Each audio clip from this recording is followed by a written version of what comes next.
There's something strangely human about wanting to be noticed by the universe. We listen, we watch, we imagine, always with the hope that someone, somewhere, has been watching back. For decades, the skies have been our canvas for longing. Every flicker of light, every grainy photograph, every blurred reflection in a cockpit window. We fill them with meaning, because maybe, just maybe, the cosmos has been looking right at us. But there's a paradox in this yearning. The more we claim that they are visiting us, the more we insist that they're hiding from us. We build an entire mythology around invisibility, ships that can disappear, beings that erase memories, governments that know but won't say. It's a comforting narrative because it keeps the story alive. We are special enough to be observed, but not trusted enough to be told. What if this story says more about us than about the stars? Perhaps the idea that intelligent life has come all this way only to conceal itself is less about them, and more about the strange gravitational pull of our own self-importance. The human mind has a way of wrapping mystery around ego. If the universe is silent, we call it secretive. If it ignores us, we call it cautious. If it doesn't arrive, we call it waiting. Belief in hidden visitors can become a mirror, reflecting our own need to matter in a cosmos that otherwise seems indifferent. It transforms uncertainty into intimacy. It replaces the ache of cosmic loneliness with the drama of cosmic conspiracy. And in doing so, it gives shape to something that is otherwise unbearable. The thought that we might be alone. Maybe that's the quiet truth at the heart of all these sightings and stories. Not deception, but longing. Not extraterrestrials, but an echo of our fear, our wonder, and our refusal to be insignificant.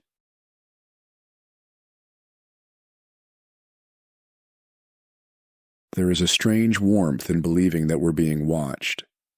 Even when the evidence fades into smoke, the story remains steady, glowing like a lantern against the dark.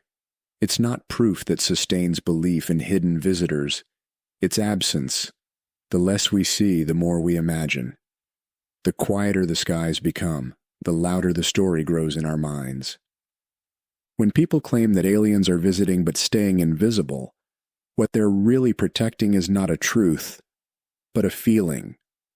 The feeling that something vast, mysterious, and purposeful is hovering just out of view. It's the same feeling that ancient sailors once had when staring into endless ocean fog, convinced that some great land or leviathan must exist beyond it. The unknown gives shape to our hunger for meaning. In this way, uncertainty becomes addictive. Each blurry photograph, each unverified encounter, feeds the illusion that something is there.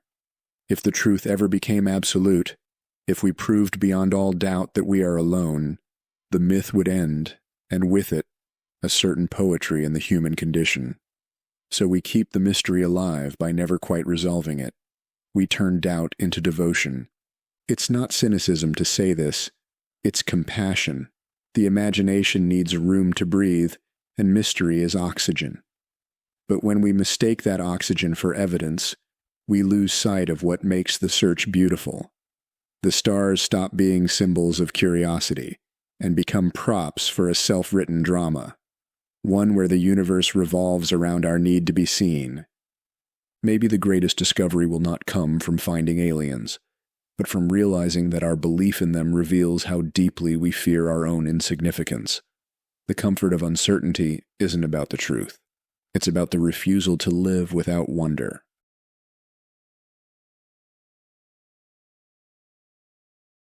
When a single person believes, it's a dream. When thousands believe, it becomes a culture. Across the world, gatherings form in dimly lit halls, in online threads, on lonely desert highways, people united not by proof, but by possibility. They share stories of lights that moved against the wind, of silent triangles hovering above treetops, of beings glimpsed at the edge of night. For them, these are not tales of fantasy. They are fragments of revelation, stitched together into a pattern that feels more real than the skepticism of the world outside. There's comfort in this togetherness. Each believer finds in the other a reflection of their own certainty. It becomes less about the phenomenon itself and more about belonging, being among the few who see what others cannot. Within these circles, disbelief is not just disagreement, it's betrayal. The unseen becomes sacred, and questioning becomes a kind of sin. But this fellowship reveals something quietly profound about the human condition. We are social creatures, drawn to shared wonder.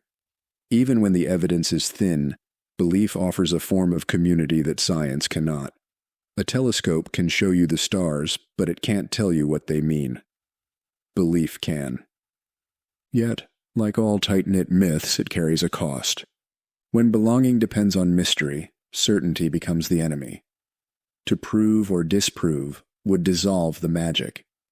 The story must remain just out of reach, and so the fellowship protects it fiercely. Every skeptic becomes part of the narrative, every question a sign of blindness. In this way, the myth self-heals, self-defends, and endures.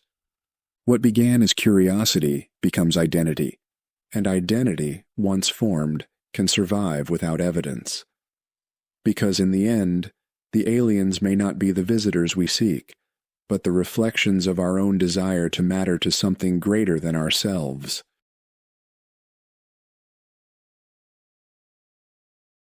Beneath every story of alien visitation, there's a quieter story, one about us.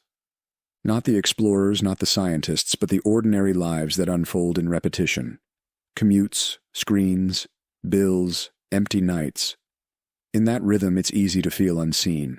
And in the ache of that invisibility, the idea of cosmic attention begins to glow. For some, aliens are not an intrusion from elsewhere. They're an antidote to insignificance. The thought that someone, something, might be watching us gives the everyday its secret importance. A strange light becomes a message. A dream becomes a clue. The anonymous vastness of space becomes a stage where our smallness might finally mean something. It's no coincidence that belief often grows strongest in isolation. When life feels adrift or dull, mystery fills the cracks. The extraordinary redeems the ordinary. To think that visitors have crossed light years just to study us is to believe that we still matter, that the universe is aware of us and not indifferent. And so we welcome the watchers, not as threats, but as proof that our existence has meaning. But this yearning also traps us in a paradox. The more we need to be seen, the less we see clearly. We interpret shadows as shapes, silence as speech, absence as intention. The sky becomes a mirror of our own loneliness, and we forget that meaning does not need to arrive in a ship from another star. It can exist quietly, in the small acts of living, in the light of human connection. Maybe the fear of being ordinary is what drives so much of our search for the extraordinary. But if the universe truly is silent, it doesn't mean we're insignificant.